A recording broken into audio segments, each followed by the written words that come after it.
জয় নিতাই গৌর হরি বল। জয় যমুনা মহারানী কি জয় হো।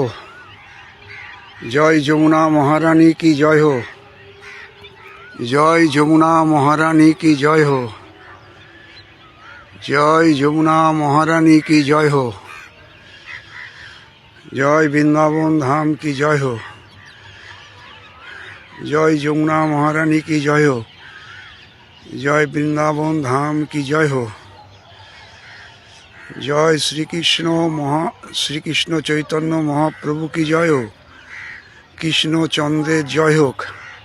আপনারা প্রভাতকালীন সময়ে যমুনাজিকে দর্শন করুন। যমুনার ওপারে দেবরাহা বাবার মন্দির দেখা যাচ্ছে। আমি দাঁড়িয়ে আছি যমুনার তীরবর্তী স্থান। বালির চড়া পড়েছে এবং এই বালির চড়াতে সকালবেলায় দৌড়ানো বেশ একটু শ্রমসাধ্য ব্যাপার। আপনারা দর্শন করছেন যমুনা মহারানী। আজ 6 এপ্রিল 2026।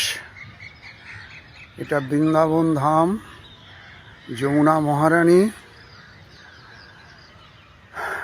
দুদিন যাবৎ কিছু বর্ষা হয়, একটু ঠান্ডা ঠান্ডা ভাব আছে এবং যমুনার জল সামান্য হলেও একটু বেড়েছে। এর থেকে যমুনার জল আরও কম ছিল। আমি দৌড়াতে বেরিয়েছি, এই বালির চড়া দিয়ে আমি দৌড়াচ্ছি। আপনারা দর্শন করুন।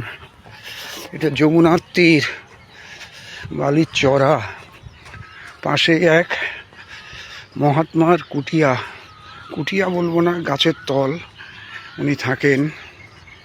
দেখতেই পাচ্ছেন, এই দেখুন কত মহাত্মারা যমুনার তীরে। এটা যমুনার গায়েই, এই যে যমুনার গায়ে এই বৃক্ষ আপনারা দর্শন করছেন। এখানে মহাত্মারা থাকেন রাত্রেবেলায় গাছের তলে। যমুনা চড়া, এই দেখুন মহাত্মারা কেমন থাকেন। কুটিয়া দেখতে পাচ্ছেন যমুনার গায়ে, প্লাস্টিক কিংবা কম্বল দিয়ে তারা এই যমুনার তীরে বাস করেন, এইভাবে থাকেন। দেখুন অবস্থা, কুটিয়া কাকে বলা হয়। এই দেখুন মহাত্মা। রাধে রাধে বাবা, রাধে রাধে। ওই যে মহাত্মা ভিতরে বসে আছেন। মহাত্মা বাবা একটু বাইরে আসেন নাকি? ও আপনি বসে আছেন, ঠিক আছে বসতে আর থাকুন। এই যে ভিতরে মহাত্মা বসে আছেন। ওই যে আরও দেখা যাচ্ছে এইভাবে সব মহাত্মারা এইভাবে যমুনার তীরে থাকেন। বৃন্দাবন ধাম দর্শন করুন প্রভাতকালীন সময়, আপনারা ধন্য হন। সূর্য উদয়ের মুহূর্ত এসে গেছে। জয় নিতাই গৌর হরি বল।